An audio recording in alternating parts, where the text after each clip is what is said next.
Oscuro's Oblivion Overhaul is an overhaul mod for The Elder Scrolls 4 Oblivion. It aims to make Oblivion a much more interesting, challenging, realistic and dangerous place, and also offers great rewards for the daring adventurer regardless of your level. You must be prepared to cast aside your previous notions about Cyrodiil. The world no longer revolves around you, the player. Do not expect to be able to beat every monster or NPC you meet. Previously familiar areas may now be much more dangerous, and you will frequently be forced to retreat from enemies who are too powerful to beat until you are stronger. You will probably die a lot more often now. However, if you have the ingenuity, skill and luck to survive the odds stacked against you, then you will be justly rewarded for your bravery. Now, is this mod awful? No, it actually isn't. Especially because since Art no longer plays Oblivion and maintains Oscuro's Oblivion Overhaul, it has been made to use Oblivion Script Extender. So a lot of its features are now scripted and they are more compatible with other mods. And also there is Equipment add-on, Creatures add-on and Shivering Isles add-on. And I have to say, this is one of the few, maybe the only one that has ever existed before. An overhaul for Shivering Isles, like a total conversion. There has been nothing for Shivering Isles other than small tweaks and such, or add-ons by other mods like Veter mods or Francisco's mod. But basically, this is the first mod that actually goes and overhauls Shivering Isles in tune with this mod, which I say is very well done. The features along with it is nice and it actually works very nice. There's nothing really bad to say about that. So, why I don't recommend this mod? Because it tries to be like Morrowind. Even though this game is Oblivion. This mod has the same problem as Requiem mod is for Skyrim. They both try to achieve a static world experience where you grow up to be strong, powerful being. But the problem is that these games were not designed for that kind of system. And in my opinion, it removes one of the things that actually links this together nicely with previous Elder Scrolls games, the unpredictability.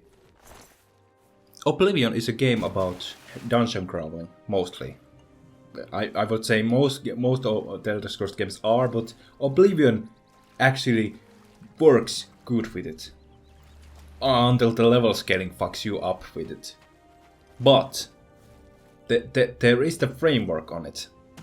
And as proven on Daggerfall, it is possible to actually have a very nice encounter systems in dungeons. That's why I would say I would rather use Maskar's Oblivion Overhaul over Oscuro's because of the spawning system. Oscuro's Overhaul doesn't have as random, as diverse or varied as Maskar's. Because when I go to that one cave nearby to the Imperial City Isles, I know it's going to be, no matter what day, no matter what level or a new character, it's going to be Amazons all the time. With Maskar's, it can be bandits. It can be bandits with animals. Or, with Maskar's regional faction system, it can be another regional faction inside there. So there is constantly change in dungeons that you cannot predict all the time. It's not in the same way that it breaks the game, but it adds variety to your experience. So that the same dungeon you have cleared out doesn't actually have like all the same things all the time.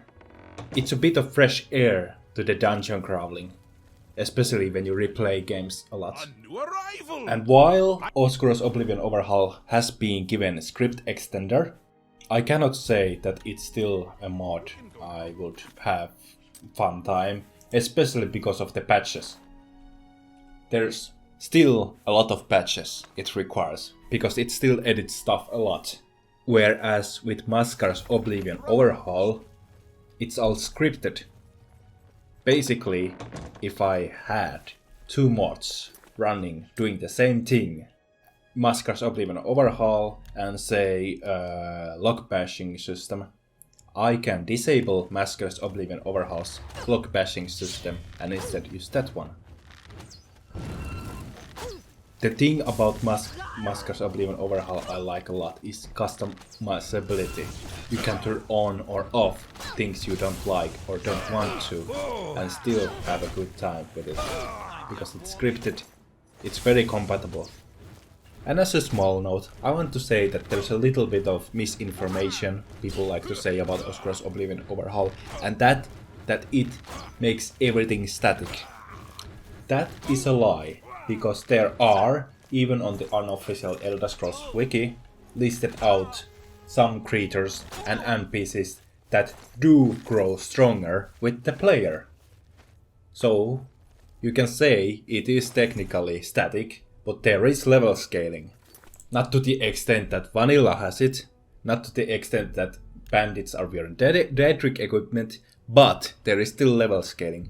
And I'll be honest, level scaling can be actually good. Skyrim has proved that you can do it with minimum and maximum level cap. But as far as I see it, Maskar's Oblivion Overhaul manages to do it nicely when you have creatures with static levels and NPCs with level scaling. When you have NPCs that level up a little bit slower than you and you get stronger, it feels like you make progress.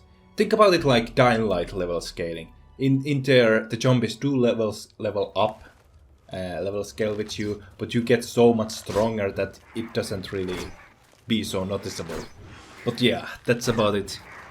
I will say that Oscuro's Oblivion Overhaul is a worthy mod to play out with, but I won't recommend it. I would rather use Maskar's Oblivion Overhaul. And to be honest, I really would like to see more of. There has been made a Shivering Isles conversion to Oscuro's Oblivion Overhaul. I would like to see that with other mods. Why is it this mod that gets all the attention? There could be more for the individual mods. That's what I mean. It's like when people like to make out mods for just this one big mod. Why not just diversify? That's what I mean. Well, anyways, that's all I have to say. Thank you for watching this video.